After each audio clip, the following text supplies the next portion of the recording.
Hi, folks. This is Don Meisner with the North Country Fishing Report. You know, all through the years, each week I try to tell you about different lures, different colors, and so forth that work the best. And the one danger that we have, I think, is if we want to constantly try to be the best fishermen we can be, is to be hung up on one way of fishing. And we get that way because one way seems to work great for us.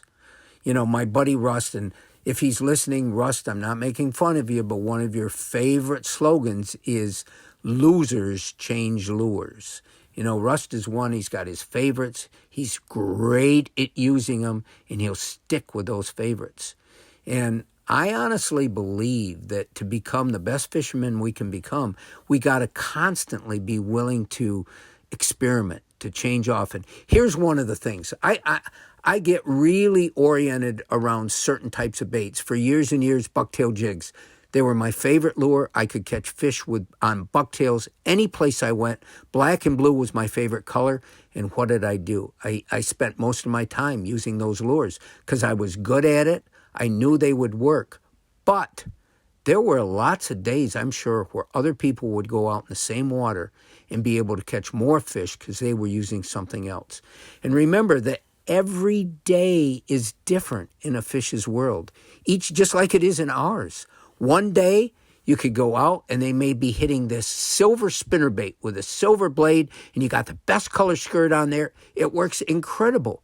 You go out the next day, conditions seem the same to us, but in the fish's world, maybe things are different. Maybe they've had a fight with their mate that morning or whatever. I don't know, but all of a sudden they won't hit that same lure. So what do?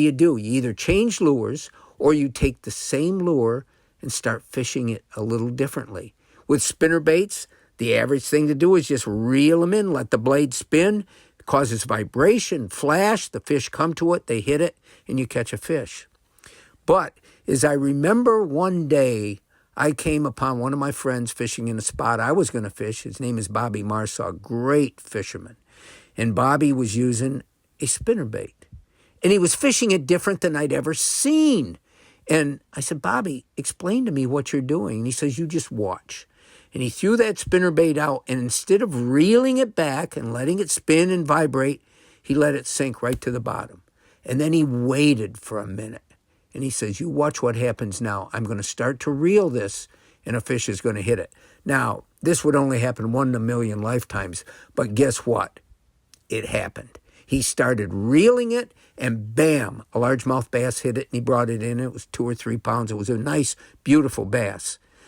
My point is that you can take the same baits, you can take that spinnerbait, and you can reel it in, or you can change the speed of how you're reeling it. That will cause the blade to make a different sound. It will flash a bit different. You can take the same colored spinnerbait and use one with a different shaped blade, and that will change all those same factors. Or you can change your retrieve. You can reel it slower. You can reel it, pause, let it fall. You see, there's so many ways to experiment, and each of those ways could be a trigger to get a fish to hit. Same thing with fishing a plastic worm.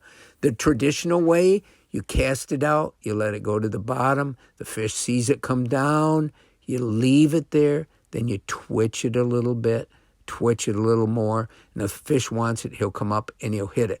And you do this, you do it all day, you catch a few fish. You could take that same worm, and I've watched other people do it, and fish it in a way that I never even thought. Throw it out and start reeling it in like you were fishing a spinnerbait. And that worm will wiggle and dart from side to side. And oh my, a completely different technique and apparently bait.